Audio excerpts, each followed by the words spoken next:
So let me ask you a question. How do you even begin to understand the universe? I mean, it's a huge question, right? It's something people have been wrestling with for, well, forever.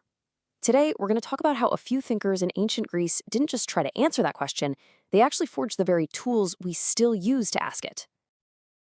For most of early history, if you wanted to know why the sun comes up or why the seasons change, the answer was always a story, a myth, right? Full of gods and goddesses and these huge epic battles. And those stories were powerful, for sure, but they weren't exactly explanations you could test or build on. But then, in the busy port cities of ancient Greece, a revolution in thinking started to take shape. And this, right here, is the most important part. The real genius of the ancient Greeks wasn't that they found one single answer for everything.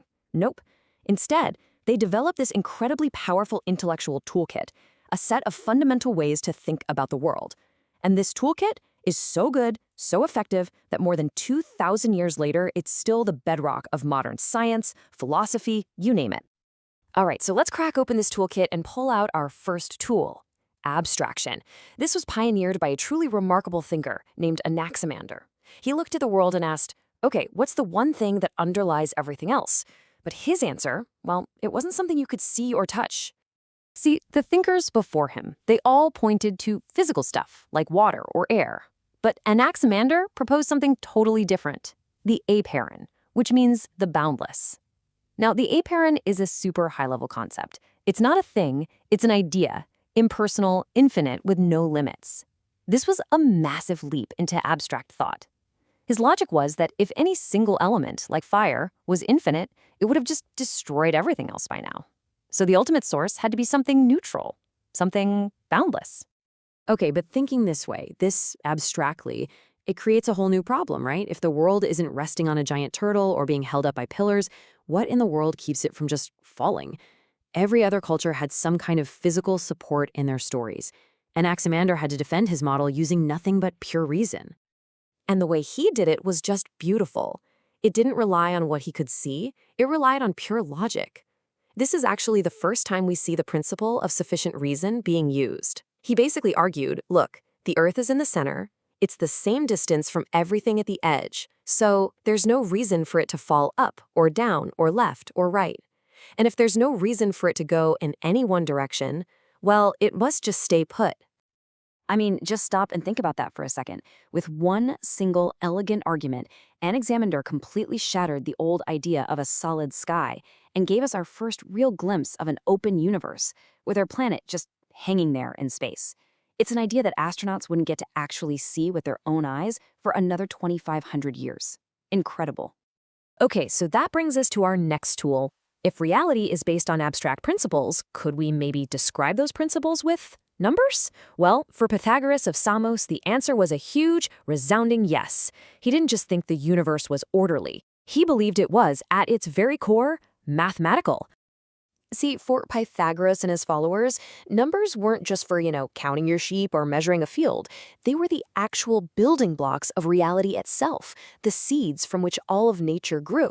He basically turned math from a practical tool into a philosophical key for unlocking the entire cosmos.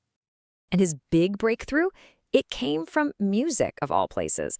Pythagoras discovered that harmonious musical sounds were created by simple whole number ratios. So you pluck a string, then you pluck another string that's exactly half as long, that's a 2-to-1 ratio, and boom, you get a perfect octave.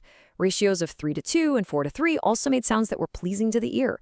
This was it. It was real, concrete proof that an invisible, mathematical order was running the physical world. And these key numbers for music, 1, 2, 3, and 4, they all led Pythagoras to what he believed was the perfect number, 10. Why 10? Because 1 plus 2 plus 3 plus 4 equals 10. Now, this belief led them to a really fascinating conclusion. The Pythagoreans thought the cosmos had to reflect this mathematical perfection. Back then, they only knew about 9 celestial bodies. But since the universe had to be perfect, and the perfect number was 10, they used math to predict that there must be a 10th body out there that they just couldn't see. They called it a counter-Earth, always hidden from view. Now, of course, they were wrong. But the method was revolutionary. It was the first time in history anyone used pure math to predict a physical thing they couldn't see. Okay, so in our toolkit, we've got abstraction and mathematics. But what good are these amazing theories if they don't actually match up with the world we can see and touch? This brings us to our third tool, observation, and its greatest champion in the ancient world, Aristotle.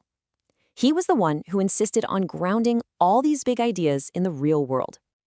While a lot of other philosophers were staring up at the heavens, Aristotle was literally getting his hands dirty. More than a quarter of all his work that survived to today is about biology. He was the first person to systematically classify life, creating this whole hierarchy based on what he could meticulously observe. For instance, he made a big division between animals with blood, the enhema, and those without, the enhema, which, kind of maps pretty closely to our modern idea of vertebrates and invertebrates. And his method was so solid that the first taxonomists and even Charles Darwin himself were just in awe of his work.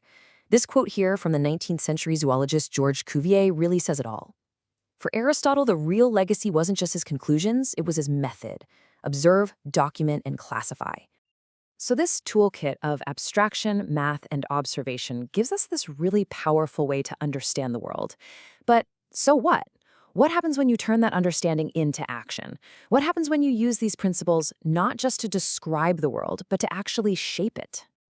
And that brings us to our final amazing tool, invention. And for that, we've got to talk about the brilliant engineer Hero of Alexandria. People have called him the greatest experimentalist of antiquity. This was the guy who took scientific principles and actually used them to create technology. And I mean, just look at the stuff this guy built. It's just incredible. This list reads like something from a much, much later time. We're talking about the first steam engine, a wind-powered machine, a powerful pump for fire engines, even automated temple doors.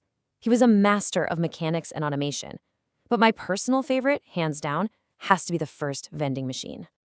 And the mechanism was just so clever and simple. It was all about weight and leverage. You drop a coin in, it lands on this little pan, and its weight tips a lever that opens a valve. Water flows out. Then the coin slides off the pan, and a counterweight just snaps the lever back up, closing the valve. It's such an ingenious way to apply physics to create an automated machine, something we see literally everywhere today.